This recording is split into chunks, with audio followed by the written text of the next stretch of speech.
सर्वांना सस्नेह जय जिजाऊ. आज आपण या व्हिडिओमध्ये राज्य शासनाने जी हमी भावाने सोयाबीनची खरेदी करण्यासंबंधित जी घोषणा करण्यात आलेली होती त्या संबंधित त्या हमी भाव नोंदणीसाठी नोंदणी कशा प्रकारे करायची याविषयी यामध्ये संपूर्ण माहिती पाहणार आहोत. सर्वप्रथम शेतकऱ्यांनी आपला फार्मर आयडी काढून घेणं महत्त्वाचं आहे. तो काढल्याच्या नंतर त्यानुसारच आपल्याला या ठिकाणी नोंदणी करता येणार आहे.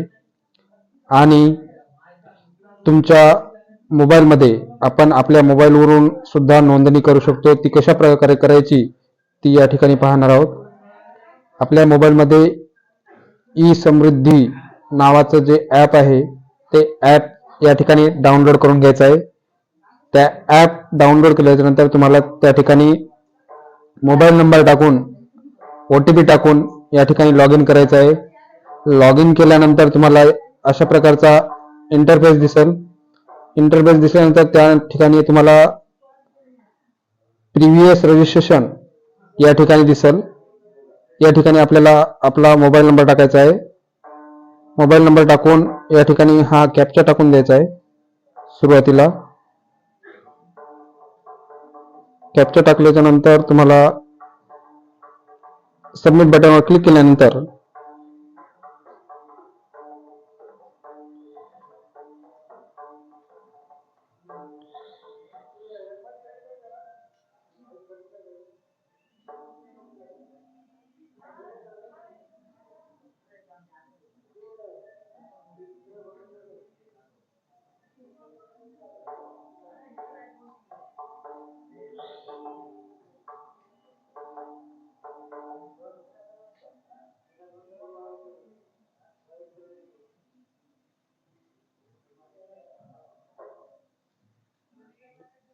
सबमिट बटनवर क्लिक केल्यानंतर या ठिकाणी तुम्हाला तुमच्या मोबाईल नंबरवर एक OTP येईल. तो OTP तुम्हाला या ठिकाणी टाकून घ्यायचा आहे.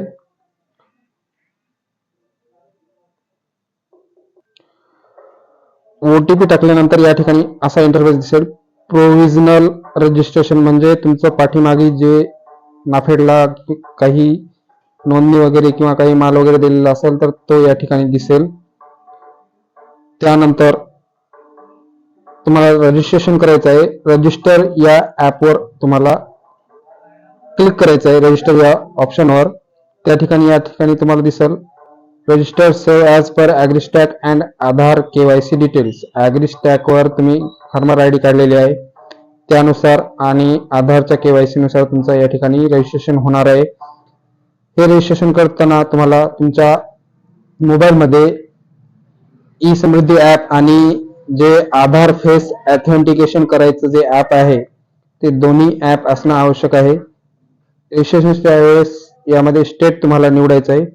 स्टेट महाराष्ट्र सिलेक्ट केल्याच्या नंतर तुम्हाला या ठिकाणी तुमचा मोबाईल नंबर लॉग इन करते वेळेसचा तो मोबाईल नंबर दिसेल. त्यानंतर या ठिकाणी ॲज पर आधारनुसार तुमचं नाव टाकायचं आहे.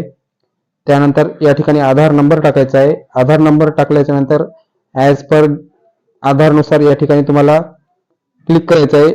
ॲज पर आधार नेम या ठिकाणी ऑटोमॅटिक येईल. आधार नंबर, डेट ऑफ बर्थ, त्यानंतर जेंडर, पिनकोड आणि ॲड्रेस टाकल्यानंतर नेक्स्ट केल्याच्या नंतर तुम्हाला एक तुमचा आधार फेस ऑथेंटिकेशन करायचं आहे. तुमचा चेहरा स्कॅन करायचा आहे त्या ॲपमध्ये. चेहरा स्कॅन केल्यानंतर तुमची जी फार्मर आयडी आहे ती पूर्ण फार्मर आयडी तुमची डिटेल्स पूर्ण आधारवरती दिसेल. त्यानंतर तुम्हाला रजिस्ट्रेशन केल्याच्या नंतर तुम्हाला त्या ठिकाणी जो पीक नोंदीचा जो सातबार आहे तो लेटेस्ट आलेला तो त्या ठिकाणी PDF मध्ये अपलोड करायचा आहे. आणि त्या ठिकाणावर तुम्हाला केंद्र निवडायचं आहे. केंद्र निवडल्याच्या नंतर तुम्हाला त्या ठिकाणी केंद्रामार्फत तुम्हाला एक PDF तुमच्या मोबाईलमध्येच सबमिट केल्यानंतर एक फॉर्म PDF येईल. ती PDF तुम्हाला डाउनलोड करून घ्यायची आहे आणि ती PDF तुम्हाला सांभाळून ठेवायची आहे किंवा नजीकचे जे नाफेडचं केंद्र आहे त्या केंद्रावर त्या ठिकाणी भेट देऊन यायचं आहे. ही झाली एक पद्धत आणि दुसरी पद्धत जी आहे, जे हमी भावाचे जे केंद्र आहेत, नाफेड केंद्र म्हणतो आपण त्याला, त्या केंद्रावर सुद्धा जाऊन तुम्ही ऑफलाईन नोंदणी करू शकता. परंतु त्या ठिकाणी सुद्धा तुम्हाला थंब किंवा आधार ऑथेंटिकेशन करणं गरजेचं आहे. ज्यांचं आधार ऑथेंटिकेशन झालंय त्यांचाच माल त्या ठिकाणी हमीभावाने खरेदी केला जाणार आहे. त्यामुळे ऑफलाईन सुद्धा तुम्ही अर्ज देऊ शकता. ऑफलाईन अर्जासाठी तुम्हाला Aadhaar card, bank passbook, farmer I D काढलेला असला पाहिजे.